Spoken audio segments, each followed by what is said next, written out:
So you think that Oklahoma lost to Texas back in October resonates now?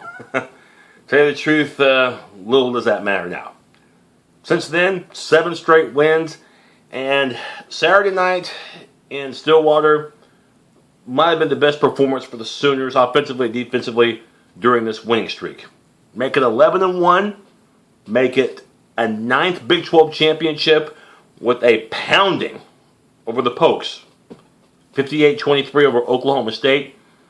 Sooners had a 24-point lead at halftime and well over 200 yards rushing in that first half. And turned out the lights.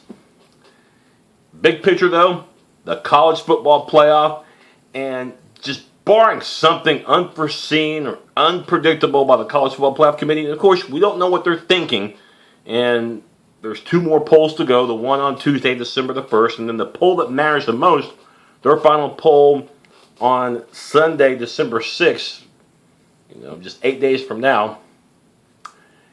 Unless they just really do something bizarre, Sooners are going to be in the top 4. Okay, they'll be 3rd or 4th at the worst. I cannot see a scenario where Stanford or Ohio State takes their place. Ohio State did not win their conference, and Ohio State beat just 2 teams this year with winning records. Penn State and Michigan. And Stanford has 2 losses, by the way, and still, by the way, has to play USC next week for the Pac-12 championship game. But this was Oklahoma's night, and they continue to improve. And I said this at the beginning of the week on the weekly matchup show. All Oklahoma has to do is focus on playing terrific football. And boy, did they ever. Offensively, no turnovers. Plus, to me, one of the best parts of tonight was Baker Mayfield. Because after the hit to the head that he took last week against TCU, where he didn't play in the second half, and even though he passed the concussion protocol, there were still some doubts. And yeah, he practiced this week, but still you wondered, okay, how much will he play?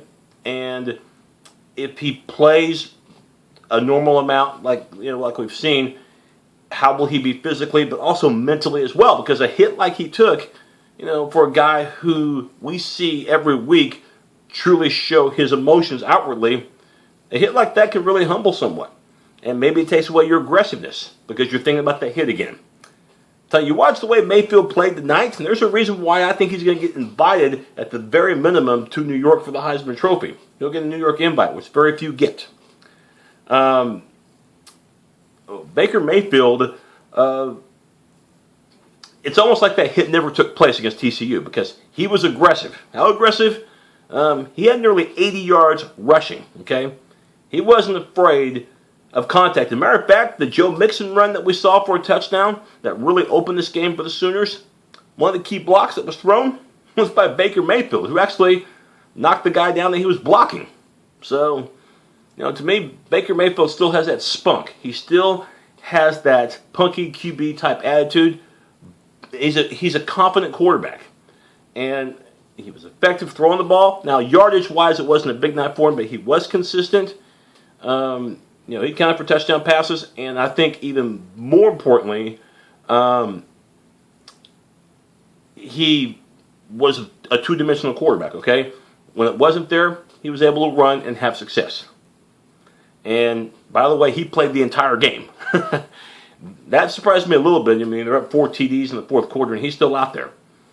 But he finished what he started, and the Sooners scored 58 and hold Oklahoma State's terrific offense to just 2 touchdowns. We'll talk about them in a second. We'll talk about the OU defense in just a second. But getting back to the offense, for the Sooners, the key to this game tonight, you got to be able to run effectively. That's how Lincoln Riley's attack works on offense.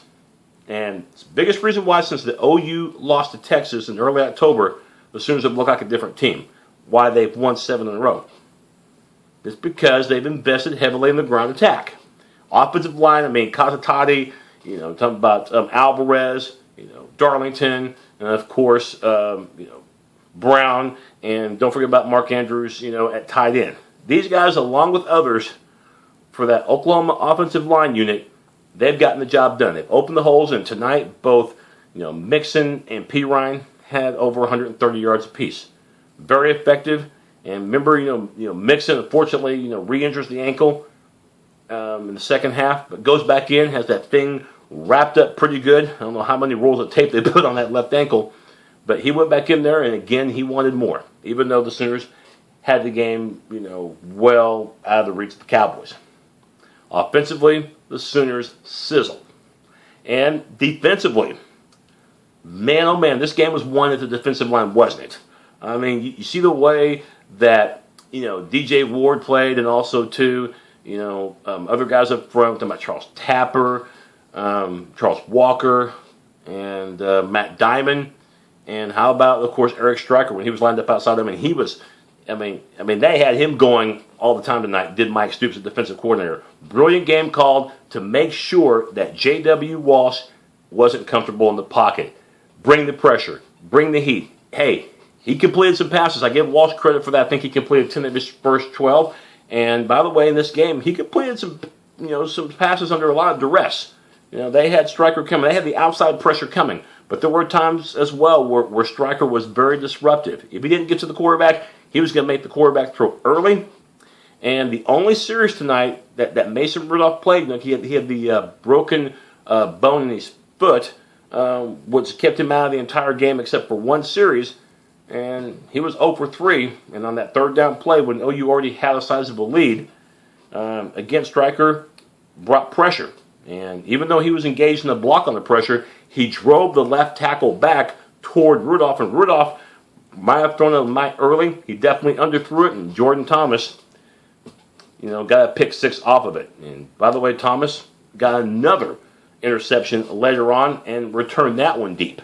So the defense was opportunistic, okay? Entering this game, the reason why Oklahoma State was 10-1, one of the reasons was because even though their defense gave up some yardage and at times points, they got to the quarterback and they forced turnovers. Tonight they forced no turnovers against the Oklahoma offense. They forced 0 turnovers at all. In fact, at times, Glenn Spencer's defense looked comical. Not only giving up big runs, but poor tackling as well. It gives the Sooners credit for making the ground game work. Over 340 yards rushing in the game, over 220 in that first half alone. The ground game set up the passing game, and the Sooners scored well over 100 and took the crowd out of this game. You noticed that, a crowd like Boone Pickens Stadium, they got such a big home field advantage because the crowd feels like it's literally on the field. It really does. But as the game progressed and the Sooners built the lead, kept scoring points, the crowd was getting a little bit more silent, okay? And you got to give the Cowboy students credit, because they've got the synchronization that comes to those paddles and hitting the padding. Boom, boom, boom. In the beginning of the game, you got the crowd going crazy, and then the paddles, and you don't really hear the paddles that well on national TV. Well, those fans at least kept the students kept paddling as the game went. But because the noise factor was pretty much gone when the game was in hand, all you heard was boom, boom, boom on TV. In other words, the crowd noise was pretty much mute. And you give the Sooners credit for that. They had to take the crowd out of the game, and they took the crowd out as early as the second quarter. And you give the Sooners credit too, because to me there were a couple of real key plays in this game. Okay, first when the Cowboys had the early momentum, the 3-0 lead, and then Alex Ross has done something several times, and that is come up with big kick returns.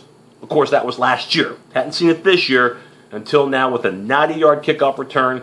He didn't take it to the house, but took it to about the 6-yard line, and then Mayfield and Shepard did the rest with that touchdown throw and catch.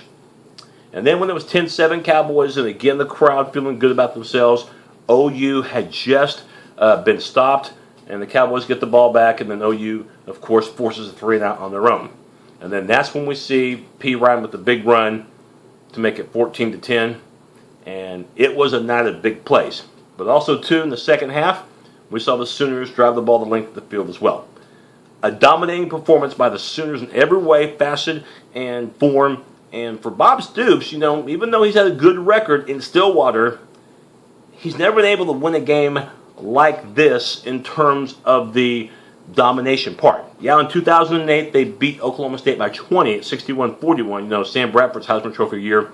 But that game was closer than what the margins show because it was a competitive game all the way up to about 6 minutes to go in the fourth quarter. And though you got a couple of touchdowns late to make that game seem like a one-sided game, but it wasn't. It was actually close that year. And, Stoops has lost a couple of games in Stillwater. 0-2 in the blowout game in 2011 where they lost by 34 points. But this game was complete domination in Stillwater by Stoops' team. That's because of the offense, and again, that's because of the defense. And don't forget about that key special teams play by Ross in the early going. That set up the first OU touchdown.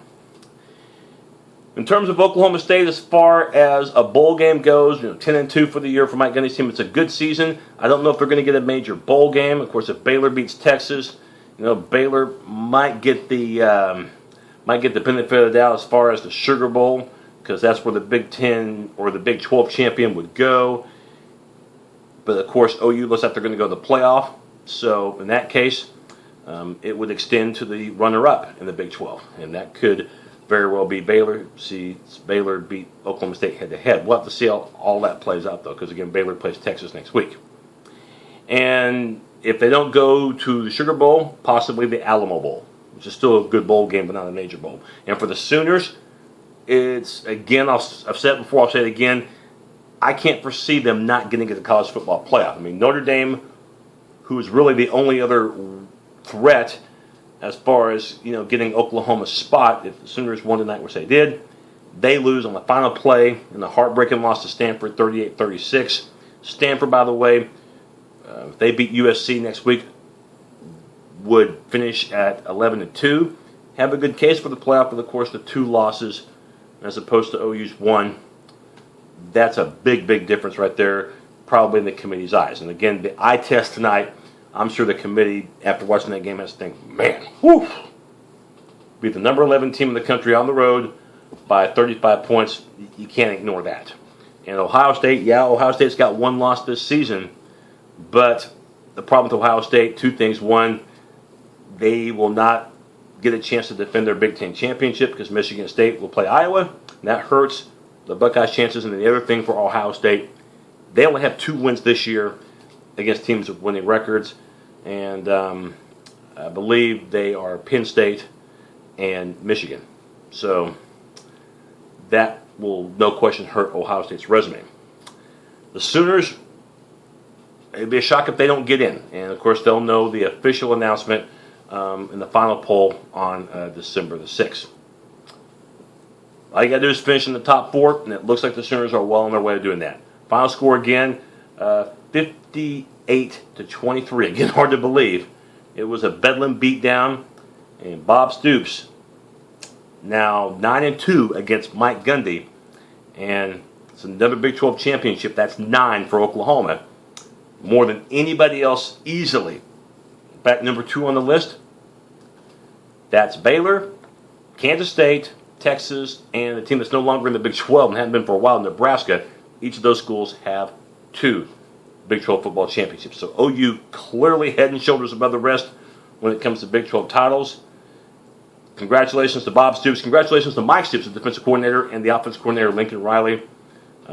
They get the job done, and now it's the waiting game to find out if they play in Miami or in Arlington for that semifinal, which will be New Year's Eve. But right now, I don't think OU's choosy. It looks like they've all but wrapped up a Final Four spot. Congratulations, OU, and Boomer Sooner.